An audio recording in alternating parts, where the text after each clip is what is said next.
Yo, what's up guys? It's Noah here, and in today's video, going to be talking through some MLB player props I like for today on Prizepicks for Saturday, August the 6th. We do have a monster slate on Saturday. I think we actually have 17 total games today. There are two doubleheaders. There's some early games as well. Most of the games today are during the night, but nighttime. But there are I think there's 3 or 4 early games today. For the sake of this video, all of our plays from tonight, or all of our plays for today, are going to be coming from the night games. So you should definitely have plenty of time to get these plays in before the games start. But I got 3 plays for Saturday. It's a big board. There's a lot of options. Usually I kind of cap it at 3 plays. I usually don't give more than 3. It's usually 2 to 3 that I've kind of try and find. And I got 3 plays for this Saturday slate. So before we talk through our 3 plays for today, guys, we can recap our plays on Friday. Gave out 2 picks on Friday, hit both of our 2 plays Friday. So hopefully you guys did tail the picks on Friday, got a nice little 3x payout. We hit the over on Justin Steele strikeouts, hit very, very easily. That was a play that we didn't have to sweat at all. Needed 5 strikeouts from Justin Steele. I think he had 5 strikeouts through 2 innings, and he finished with 10. Literally doubled his projection. Obviously, loved that matchup for him against the Marlins, and he pitched really well. So that was a easy win for us. And then we took the over on Robbie Ray's fantasy points. That game just wrapped up shortly before I started recording this video, and Robbie Ray pitched a great game as well. I think he went 7 innings, had 8 or 9 strikeouts. I think he might actually had 10 strikeouts. He had 10 strikeouts, only gave up 1 run, finished with, I think, just over 50 fantasy points. We needed, I think we needed 40 fantasy points from Ray. He finished with 52, so both of our plays hit on Friday. Both plays hit, so I hope you guys, again, tailed. We did not do very well Thursday. We gave out 3 plays Thursday, went 1 and 2, but we bounced back on Friday. And it seems like anytime we have a bad day, we usually bounce back the next day. So hope you guys made some money Friday. Let's try and do it again. Try and make some money on this Saturday slate. Real quickly though, guys, hit that like button if you enjoy these videos. Always appreciate you guys checking out these videos every day. Hit that subscribe button if you are new here. And also, if you have not checked out Prizepicks yet, make sure you sign up for Prizepicks. Use promo code NOAH. When you do sign up with my promo code, Prizepicks will match your first deposit up to $100. And if you enjoy these YouTube videos, they help you out a lot. And if you want to get more Prizepicks plays from me, if you've been winning a lot of money off these videos and you want to check out the additional Prizepicks plays I give out each day, I do provide those over on Patreon. Now, full transparency, I'll be 100% honest with you guys. My Patreon plays have not been doing nearly as well as the plays I've been giving out on YouTube, which obviously sucks because the people who pay for additional plays from me, I want those to do really well. They've not been doing that well lately. But I know we're going to have some good days on the Patreon, pretty soon. Hopefully, Saturday can be a day that we bounce back. But if you guys do want to get more Prizepicks plays from me, I provide those on Patreon. As always, the Patreon's linked down below in the description if you're interested in that.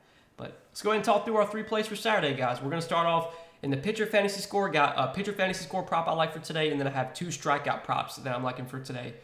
So for pitcher fantasy score, we're going to go to a guy that we bet on a lot this season, or at least I've bet on a lot this season, and he's come through for me, I think, just about every start. And that's going to be Max Scherzer, and I'm taking the over 39.5 fantasy score for Max Scherzer today, going up against the Braves. Now, this is actually the second game of a doubleheader. The Braves do play at 1 o'clock, and then they play again at 7 o'clock, which I kind of like because usually, a lot of times when you see teams play doubleheaders, sometimes they will roll out weaker lineups in the second game.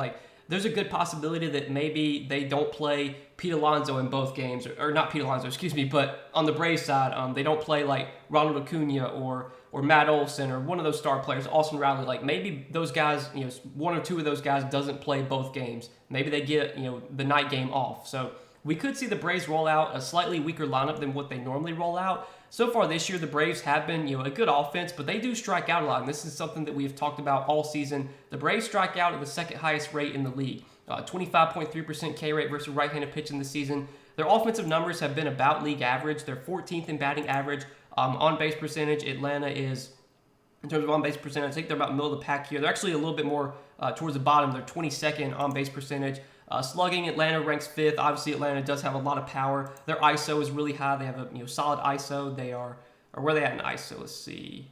Yeah, Atlanta's 3rd in ISO, but they do strike out quite a bit. We obviously know that Max Scherzer is an elite pitcher. He's an elite strikeout pitcher. He has some of the best numbers in the league. I mean, all of his numbers are top 10% in the league. Has a K rate just over 30%, which is top 10% in the league. Has just a 4.9% walk rate. I mean, his WOBA that he's given up, he's got a top 10% in the league. He's only given up a 255 WOBA. His expected numbers are slightly worse than his actual numbers, so maybe there's a little bit of regression coming for Scherzer. Maybe he doesn't continue to pitch at this dominant of a level as he has. But still, Scherzer is an elite pitcher. He gets a lot of strikeouts. He did just face this Braves team pretty recently and dominated against them. Max Scherzer went 7 innings against the Braves, only gave up 3 hits, 1 run, had 9 strikeouts, and finished with 55 fantasy points last time he faced Atlanta. Max Scherzer has gone over this 39.5 fantasy point line, and I think 8 out of 14 starts this year, he's scored at least 32 fantasy points in every single start of the season, and he's gotten 40 plus fantasy points in 8 out of 14 starts. Scherzer just has like such a massive floor. Like, he never really ever gets blown up. I mean, the most runs he's given up in one game this season is 4. It was against the Phillies. He still scored 39 fantasy points in that game when he gave up 4 runs. Like, even if Scherzer does give up a few runs here, he's usually going to make up for it with strikeouts. So I think he's always going to pitch deep into the game as well. I mean, Scherzer's gone at least 6 innings now in 6 straight starts. So it's pretty likely he gets a quality start here. It's pretty likely that he gets at least like 6, 7, 8 strikeouts. Maybe he gets a win. It might be a little bit tougher to do that going up against Max Fried, but there's a lot of way that Scherzer can get to 40 fantasy points today. I think Scherzer he's one of the best pitchers in the league. The Braves are a good offense, but they do strike out quite a bit. And when it comes to a guy like Max Scherzer facing a good offense, I'm usually always going to side with Scherzer. We see Scherzer dominate even in these kind of tougher matchups. So that's our first play that I'm liking for today is over 39.5 fantasy score for Max Scherzer. And then on the other side of that game, we're going to be going to the strikeout props. We're going to be going to Max Fried, and I'm taking the over on Max Fried's strikeouts at 4.5.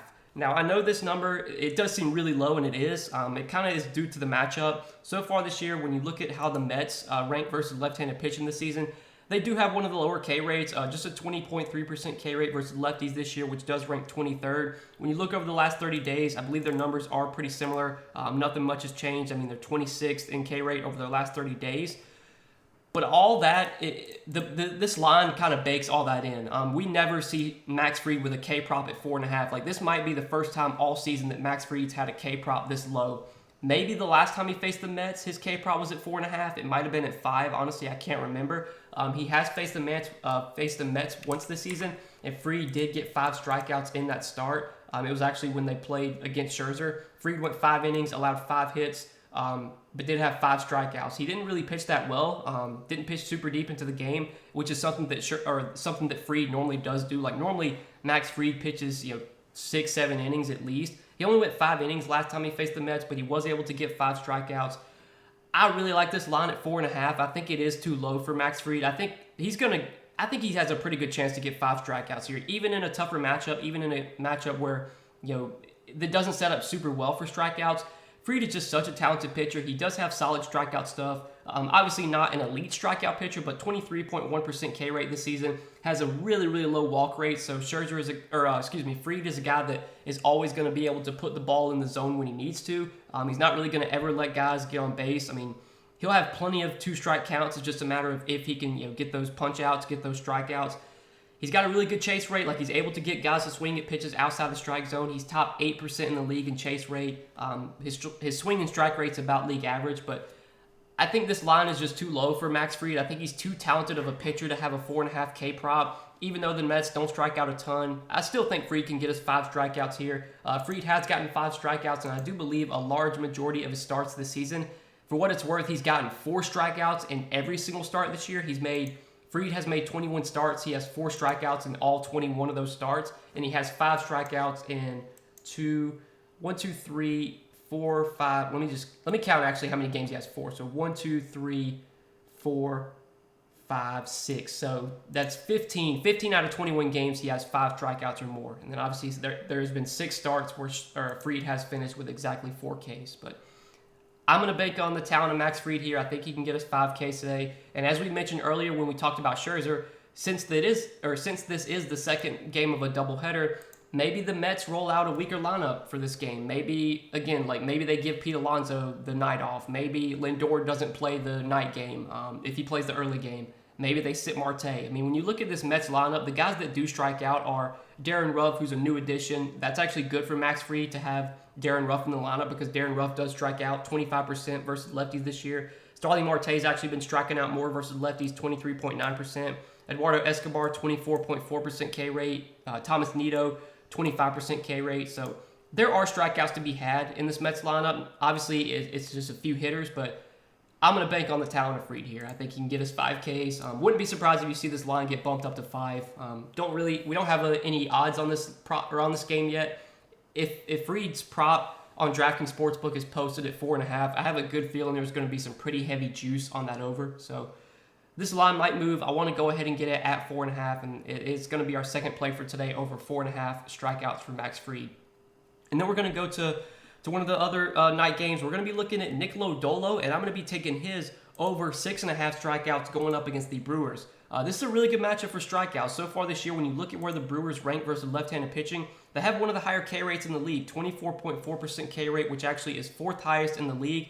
And when you look over their last 30 days, the Brewers actually lead the league in strikeout rate versus lefties, 29.8% K rate for Milwaukee, which is, again, the highest in the league. There's a lot of strikeouts in this Brewers lineup versus lefties. When they face a lefty, they normally roll out a different lineup than what they do when they play a righty. So you'll maybe see guys like Keston Hiura in the lineup. And Keston Hiura, if he's in the lineup, has a really high K rate, 44.6% this year against lefties. Tyrone Taylor, 26% K rate. If Jonathan Davis is in the lineup, he's got a 36% K rate against lefties.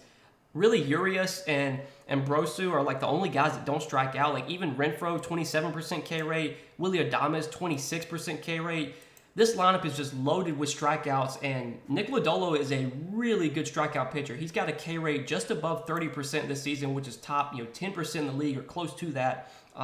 He's got a really good whip percentage as well, so he's able to get a lot of swings and misses, has a decent chase rate. He's just a really good strikeout pitcher. So far this year, Nick Lodolo has made, I think he's made 8 starts for the Brewers, and he's got, or not the Brewers, but the Reds. He's made 8 starts for the Reds. He's gotten at least 7 strikeouts. He's gone over this line, and 5 out of those 8 starts, he had 8 Ks against the Padres, 7 Ks against the Cardinals, 8 Ks against the Mets, 9 Ks against the Marlins, and 7 Ks in his most recent start against Baltimore, excuse me. Only starts where he did not go over 7 Ks. He had 5 against St. Louis, 6 against Tampa Bay, and 4 against Cleveland. Lodolo, he's shown at times this season, like sometimes his command gets off, sometimes he'll walk batters, and sometimes he'll have some innings where he throws like 25, 30 pitches and his pitch count really gets up. But that strikeout stuff is always there for Nick Lodolo. He has shown that he can put batters away. And this Brewers lineup is just loaded with strikeouts. I mean, they have one of the highest K rates in the league versus lefties. Over their last 30 days, again, the Brewers lead the league in strikeout rate versus lefties. So it's a really good spot for Lodolo. It's one where he should be able to rack up strikeouts, and I like his chances of getting 7 Ks today. It's a number that he's gone over a good amount this season. 5 out of his 8 starts, he's gone over it now in 2 straight starts. In another good strikeout matchup, I think we can see Lodolo get 7 Ks here. So that's what I'm liking as our 3 plays for Saturday, guys. Over 39.5 fantasy points for Max Scherzer, over 4.5 strikeouts for Max Fried, over 6.5 strikeouts for Nick Lodolo. We had a good day Friday, hit both of our 2 plays on Friday. Hopefully, we can do it again on Saturday, hit all 3 of these plays. If you guys are tailing, I wish you the best of luck as always. If you do enjoy these videos, make sure you hit that like button, hit that subscribe button if you have not yet. Also, check out Prizepicks. If you haven't signed up for Prizepicks yet, get over there, sign up, use promo code NOAH. Get your first deposit matched up to $100 when you do sign up with my promo code. And also, if you enjoy these YouTube videos, they help you out a lot. You want to get more Prizepicks plays from me, definitely check out the Patreon. Link down below in the description. I do give out some additional Prizepicks plays I like each day. I started doing a write-up with the Prizepicks plays, so it's usually like anywhere from 3 to 5 plays that I like, and I'll do a brief summary, kind of give an in-depth reasoning of why I like each play. So if you're interested in that, check out the Patreon. As always, it's a link down below in the description. But good luck tonight, guys. Thanks for watching the video. Enjoy your Saturday night, and we will see you guys in the next one. Peace.